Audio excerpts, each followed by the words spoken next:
Pour vivre, il s'arrête de respirer. Guillaume Néry. C'est un champion du monde d'apnée. Et quand je vous reçois, parce que c'est extraordinaire de pouvoir plonger avec vous, et j'allais presque dire fuir ce monde.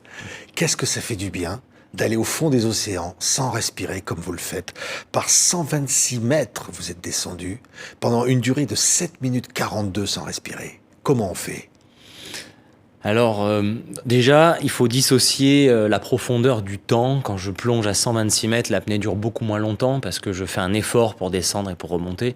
7 minutes 42, c'est quand je suis sans mouvement à la surface, sans dépenser d'énergie. Je préfère préciser parce que des fois, il y a une méprise autour de ces deux disciplines. C'est beaucoup de préparation, beaucoup d'entraînement. Moi, je plonge depuis 25 ans. Et j'ai façonné un peu mon corps à cet environnement aquatique. Et j'ai essayé de, tout doucement, progressivement, à créer ces adaptations, découvrir ce milieu qui est le milieu des profondeurs. Et en fait, ça s'est fait tout doucement. C'est une lente adaptation. Oui, on voit ici des images, des films que vous tournez. Ce qui est fascinant, c'est cet océan, ce calme à la surface. Et vous allez au fond, comme ça, sans rien. Oui, la plongée en apnée, c'est une espèce de manière pure, minimaliste d'appréhender la mer, les océans, et c'est vrai que quand on plonge en apnée comme ça, on essaie d'être dans une forme de mimétisme des mammifères marins. C'est pour ça que là, dans les images qu'on voit, je plonge avec une monopalme. On a regardé ce qui se fait de plus efficace dans la nature. On essaie d'être dans une forme d'imitation, d'inspiration de la nature. Et oui, on essaie d'aller dans les profondeurs de cet océan qui nécessite de convoquer du calme, une forme de sérénité dans le corps, en ralentissant vraiment le métabolisme, dans l'esprit, en essayant de contrôler les émotions, tout ça grâce à la respiration avant de plonger.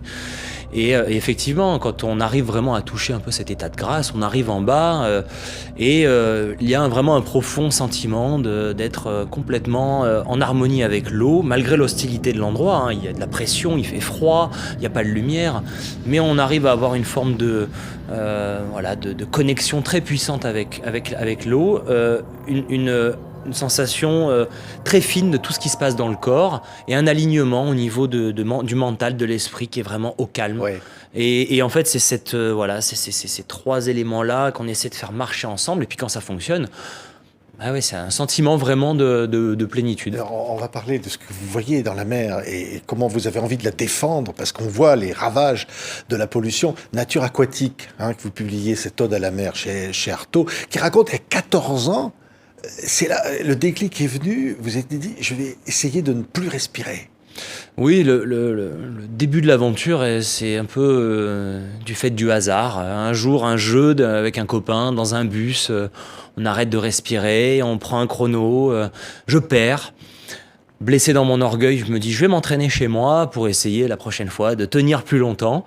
Et puis en fait, j'ai découvert comme ça que le corps était capable de s'adapter, de tenir plus longtemps dans cette privation d'air. Et j'ai été fasciné en fait par cette idée d'aller comme ça repousser les limites. Alors 14 ans, c'est l'adolescence, c'est l'âge où on aime bien les défis.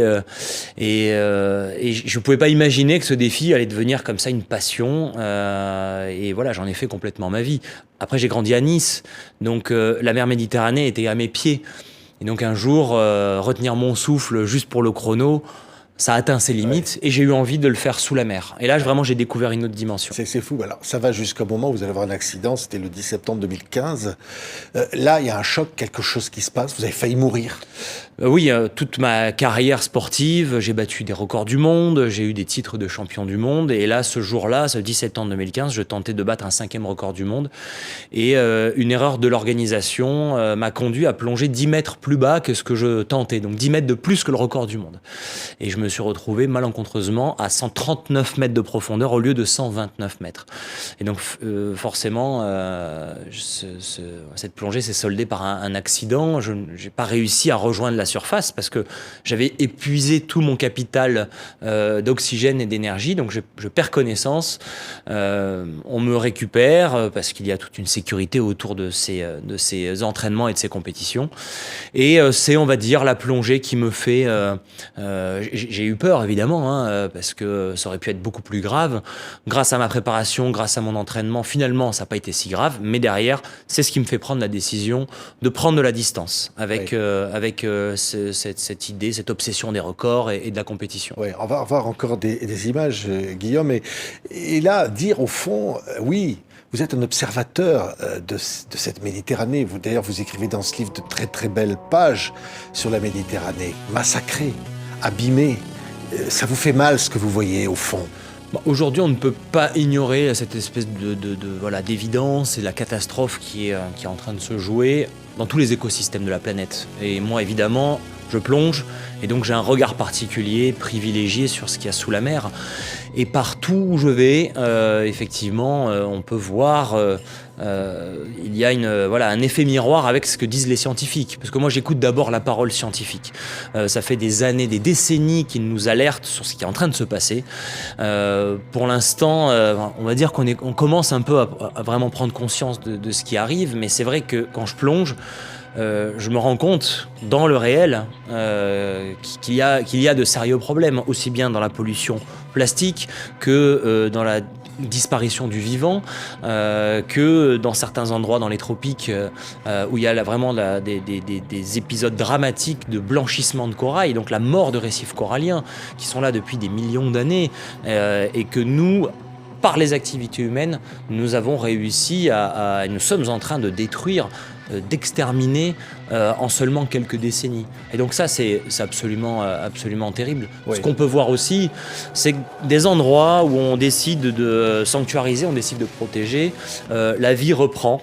Donc ça c'est assez ça donne de l'espoir et surtout ça nous donne ça me donne envie encore plus de porter cette parole de la nécessité de sanctuariser, de la nécessité de véritablement protéger le vivant, de créer des espaces où l'homme ne doit plus aller. Je pense que ça doit être le cas sur Terre, dans des forêts, dans des zones où il faut arrêter de vouloir gérer, il faut laisser et interdire à l'homme d'aller pour finalement que la nature reprenne ses droits. Et la mer est malheureusement trop insuffisamment protégée. Oui, on voyait des images avec ces animaux. Cachalots, vous écrivez de belles pages aussi sur les cachalots. Et ces animaux-là sont vos compagnons. Au fond, vous leur ressemblez. J'ai vraiment pas la prétention de dire que je leur ressemble. J'essaie de les imiter, je m'inspire de ces animaux et notamment des mammifères marins et puis oui des cachalots parce que ce sont des mammifères aussi, ce sont les mammifères parmi ceux qui vont le plus profond. C'est un peu cette grande chance de l'apnée. Voilà, on voit dans cette image derrière où je descends de manière silencieuse, discrète et là je m'allonge au fond de l'eau et puis il y a tous ces requins qui, curieux, viennent, m'entourent et c'est c'est un grand bonheur d'utiliser ces capacités-là pour autre chose que juste aller profond et pouvoir rentrer dans cette interaction avec le milieu marin qui est plein de vie, que j'ai envie de partager. Ça a été un peu l'ambition aussi de ce livre. Je l'ai beaucoup fait avec des photos, avec des films évidemment, mais je pense que la puissance des mots peut être aussi... peut rentrer en résonance avec le lecteur et c'est ce que j'ai essayé de m'attacher à faire avec ce récit. Oui, l'homme et la nature aquatique, au fond, on a besoin de cette mer. On a besoin d'elle. Je pense que la mer a toujours occupé une place centrale. Alors, ne parlons pas de ce besoin d'un point de vue des ressources, puisque effectivement la pêche nourrit une certaine quantité d'humains sur la planète, ce qui va pas, et ce sont toutes les dérives de toutes ces pratiques. C'est aujourd'hui tout ce qui est devenu et tout ce qui s'est développé à l'échelle industrielle, la pêche industrielle. Effectivement, on peut arguer qu'elle va nourrir les humains, mais c'est un espèce de gâchis terrible. La pêche industrielle, finalement, il n'y a que seulement un petit pourcentage du poisson qui est récupéré, qui est consommé. Le reste est jeté, abandonné. Il y a des drames et des prises accessoires dans les filets de mammifères, de gros poissons qui ne sont pas consommés. C'est un mépris de la nature qui est une abomination aujourd'hui. Et donc, avoir voulu créer cette relation avec la mer à cette échelle industrielle, c'est en train de la vider, de la puiser, de la tuer. Il se passe la même chose sur Terre avec l'agriculture et l'élevage intensif. C'est un mépris du vivant et il faut aujourd'hui vraiment prendre en compte et réaliser que nous sommes le vivant et nous vivons avec le reste du vivant. Et il faut qu'on reprenne notre place au sein de ce vivant et abandonner cette idée de domination de ce vivant parce que c'est un véritable drame qui se joue et puis on finira par y passer nous aussi à fonctionner comme ça.